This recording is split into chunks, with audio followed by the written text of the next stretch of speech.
อุกาสะวันเตียหังนะโมนะมาสการังวันเตียหังองค์พระชนสรย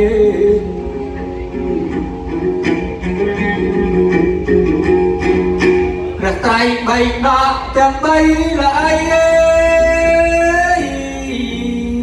เมียนพระวินัยพระสตอนนังอาภิธรรม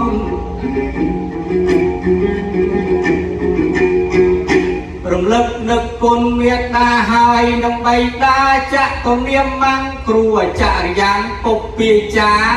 ปุปเตวียปุปเตวนาพระอรหันตาพระพรหมโลกัย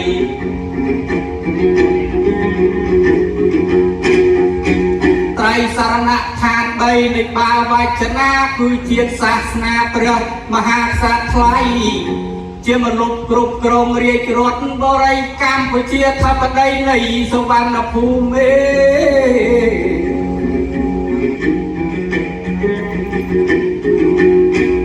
ไปจำบันต่อบันปบปีเลยใบเตียนกรวดหายดัดดามสลับใบสโกสันทับไทยถึงกลมสไน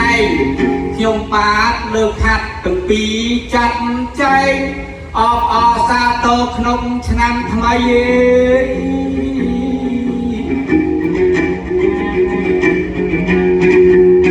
សូមអភិវឌ្ឍបន្ទាន់កាយគោរពលោកអគ្គនាយកព្រមទាំងលោកជើងទៀវជាធម្មដី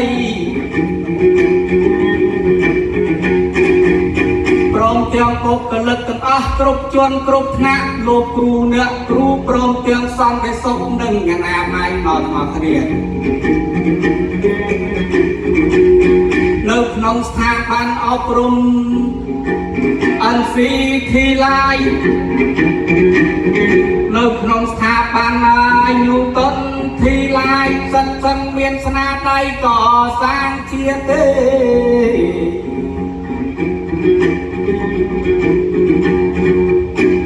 បានរួបរวมគ្នាបណ្ដុះបណ្ដាធនធានមនុស្ស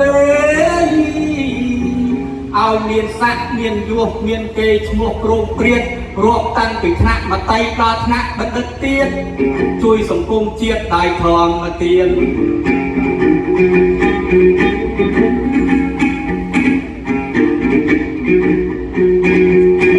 ថ្ងៃនេះគឺគម្រប់ខួប30ឆ្នាំដែលថ្នាក់ដឹកនាំស្ថាបនិក NTC គ្រប់បានអភិវឌ្ឍខ្លួនឲ្យរីកចម្រើនគ្រប់ទីមជ្ឈដ្ឋានឲ្យប្រជាជនបានយល់ពីតម្លៃនៃការអប់រំ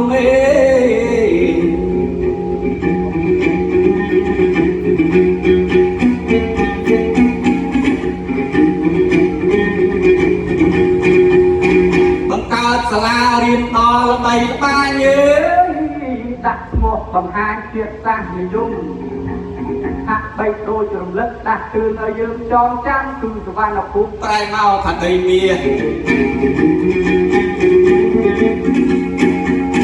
សវណ្ណភូមិគឺឈ្មោះដើមនៃប្រជាជាតិណាចក្រកម្ពុជាប្រាសាទនាលាបានពុះវា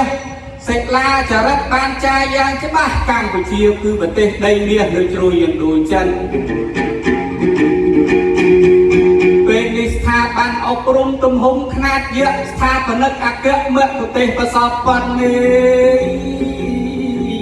ប្រកូលកសិករតស៊ូចៅឆ្អិនរហូតទទួលបានគេឈ្មោះសង្សារ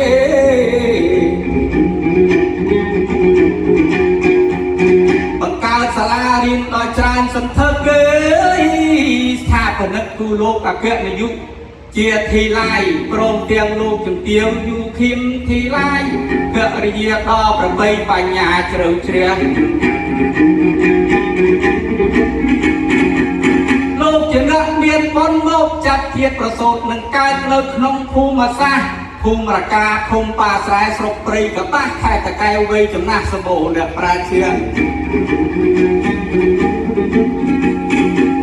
លោកមានបុត្រាហើយនិងបុត្រី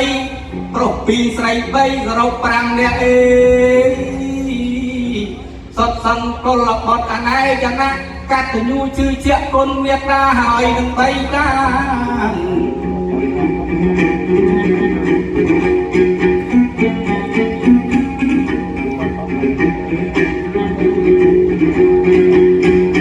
ចាំចាប់គារវៈកិច្ចទេ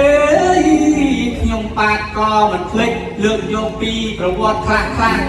ពីព្រោះខ្ញុំបានទទួលឯកសារច្បាស់ខ្លះក៏មិនសូវច្បាស់ខ្លះពីលោកគ្រូជាតបឡា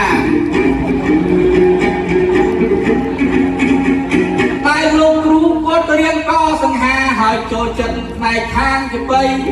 យើងបានឲ្យជួបជុំគ្នាសន្យាពី3 4ដល់10 20ថ្ងៃ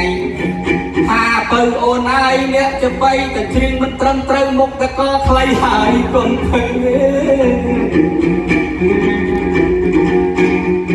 បើចាំប្រវត្តិស្ថាប័នអប់រំ NTC គ្រប់វេជ្រៀងពេលថ្ងៃមិនមែនពេលយប់មានប្រវត្តិតាំងពីឆ្នាំ1996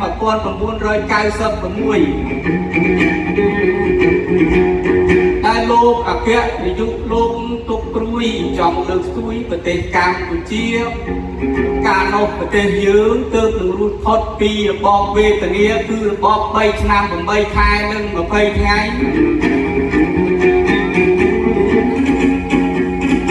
ទៅតាំងពីឆ្នាំ1979នេះខ្មែរយើងទើបនឹងរស់ហើយរួចខ្លួនក៏ប៉ុនធនធានមនុស្សអ្នកប្រាជ្ញអ្នកចេះដឹងសម្រាប់អស់មានសាលអ្វីក្រមការដឹកនាំមហាលោតផ្លោះមហាអស្ចារ្យសម្រាប់លោកអាចារ្យប្រមោតាតារៃទឹកស្រោចស្វ័យមិនថាកមុំមិនថាមេម៉ាយេគេឲ្យលើកភ្លឺស្រែលើកភ្លឺបលាយកុមារាហើយនឹងកុមារីអត់មានសាលារៀនដូចយើងបច្ចុប្បន្នទេលោកគ្រូអ្នកគ្រូជាទីមេត្រីប្រវត្តិសាស្ត្រនេះអស់លោកក៏បានដឹងច្បាស់ក៏ប៉ុន្តែក្នុងនាមខ្ញុំបាទអ្នកជំនាញជាបីគ្រាន់តែប្រខែកនៃយកដៃភ័យអត្តន័យជាមួយពាក្យជួនកាបទៅបីអើយ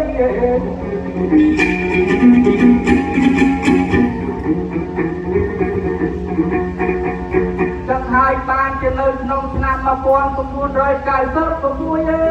យបានបង្កើតផ្នែកជើងមណ្ឌលមួយឈ្មោះហៅថាមជ្ឈមណ្ឌលក្រុងញូវយ៉កឲ្យប្រជាពលរដ្ឋបងប្អូនបានចូលជ្រកបានសិក្សាទាំងយប់ទាំងថ្ងៃពេលយប់រៀននៅផ្ទះប្រាប់ឲ្យស្ដាប់ពេលថ្ងៃរៀននៅសាលា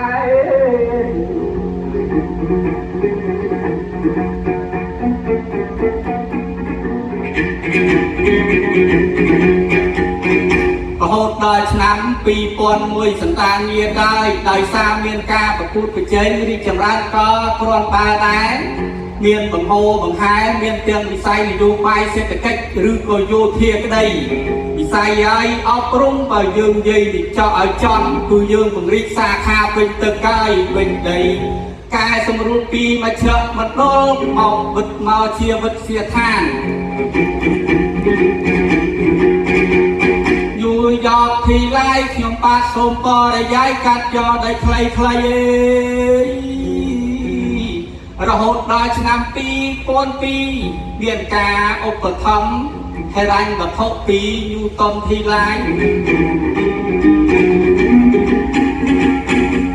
បើចឹងក៏បដូរឈ្មោះពីយូយ៉កធីឡាយមកយូតុនធីឡាយរហូតដល់ឆ្នាំ2005ដូរពីវិទ្យាស្ថានមកជាសាលាជាបន្តជាបន្ទាប់ ព្រីកចម្រើនសន្ធឹកសន្ធាប់លើវិស័យអប់រំរហូតដល់ឆ្នាំ2006បន្តទៅទៀតញាតិកាយខ្ញុំនឹងឆ្លាស់ឆ្លៀនកើតបានជាសមាគមមួយដល់អប្រពៃឈ្មោះហៅថាសហគមន៍យូតុនធីឡាយរួចក៏បានចុះបញ្ជីនៅក្នុងអង្គការនាយកដ្ឋានពាណិជ្ជកម្មនិងអគ្គនាយកដ្ឋានប៉ុន្តែនៅខែមករាឆ្នាំ2010ខ្លាយជាសហគមន៍យូតុនធីឡាយ Co-LTD គ្រប់ហៅកាត់ថា NTC គ្រប់ដោយបច្ចុប្បន្នបងប្អូនណាយឃើញរូបរាងមានសាលាច្រើនគុណពេកក្រៃចំណែកកាយបុតសម្ព័ន្ធខ្ញុំបាទរុះរាន់ច្រៀងកាត់យកដៃខ្លីៗខ្លាចឯកឧត្តមលោកជំទាវលោកគ្រូអ្នកគ្រូចុកជើងចុកដៃទៅបីសង្ខេបខ្លីៗបន្តទៀតទេ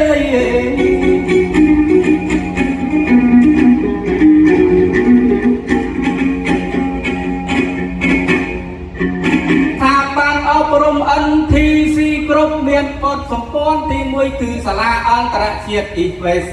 ញាតិដៃស្រាប់ឲ្យបានច្បាស់គឺមាន2សាខានេះខ្ញុំបាទទទួលបានឯកសារពីលោកគ្រូជាតុលាពីមុនគាត់ប្រាប់ថាដល់ទៅ50សាខាចំណែកទី2គឺសាលាកុមារប៉ាស៊ីហ្វិក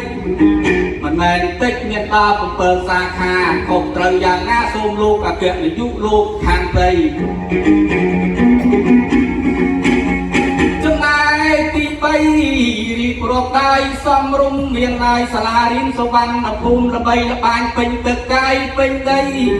មិនថាមនុស្សចាស់ហើយក៏កូនក្មេងក៏ស្គាល់ដែរគេទៅរៀនជាហូរជាហែសពថ្ងៃមានដល់ទៅ50សាខានៅប្រទេសកម្ពុជាយើងសពថ្ងៃនិងមួយទៀតគឺស្ថាប័នអប់រំ NTC គ្រប់មជ្ឈមណ្ឌលប្រឡងជំរាបចែកជូនញាតិអូនបងនេះខ្ញុំបាទរៀបរាប់ប៉ុណ្ណឹងទៅចោះបងអូនណៃកំងកំឡោះតាមទស្សនាផ្ទាល់ឬតាមទូរស័ព្ទដៃបើចឹងក្នុងឱកាសដាច់ឆ្នាំចាស់ចូលឆ្នាំថ្មីជូនពរបងប្អូនទាំងប្រុសស្រីបងប្អូនប្រាថ្នាអ្វីសូមឲ្យបានសុខជាទាំងអស់គ្នាឥឡូវរៀបរាប់ពីសរិយាយ3ប្រការចែកជូនបងប្អូនជនជាតិខេមរា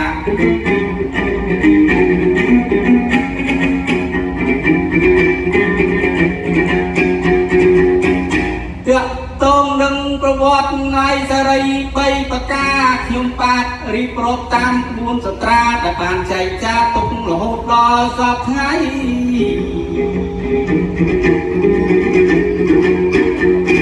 រឿងនឹងតាក់ទងរឿងកបលមហាព្រំដាក់ប្រស្នាឲ្យធម្មតាពុកម៉ែក៏ប៉ុនរឿងនឹងវាវែងណាស់បើសិនចង់ស្ដាប់ឲ្យបានច្បាស់ប្រហែល3ម៉ោងកន្លះហើយមិនសង្ស័យបើចង់ថ្ងៃសរិយាយ3ប្រការគឺជាប្រស្នាដល់ល្អពុនពេកក្រៃតើសរិយាយ3ប្រការនឹងនៅកន្លែងណាខ្លះញាតិតាយបើចឹងស្ដាប់ឲ្យបានច្បាស់ទី1គឺពេលព្រឹកនៅនឹងមុខចំណែកទី2នៅដើមទ្រូងទី3នៅចុងជើងនេះនៃចំបងប្អូនប្រជាពលរដ្ឋយើងតែងតែធាក់ឡើងពីព្រលឹមហើយកាលណាយើងតែងតែយកទឹកមកលុបមុខចំណែកចែកទី2នៅដើមទ្រូងក្តៅប៉ុនពេកញ៉ៃត្មងតែទៅយកទឹកមកលាបដើមទ្រូងរៀងរាល់ថ្ងៃមានសរិយាយសួស្តីចំណែកនៅចុងជើងយកបដុកពេលយើងរៀបចូលដំណេកជើងនឹងទៅជប់ដីជប់ភុកច្រើនពេកឬក៏មេរោគមិនល្អក្រៃគឺយើងទៅ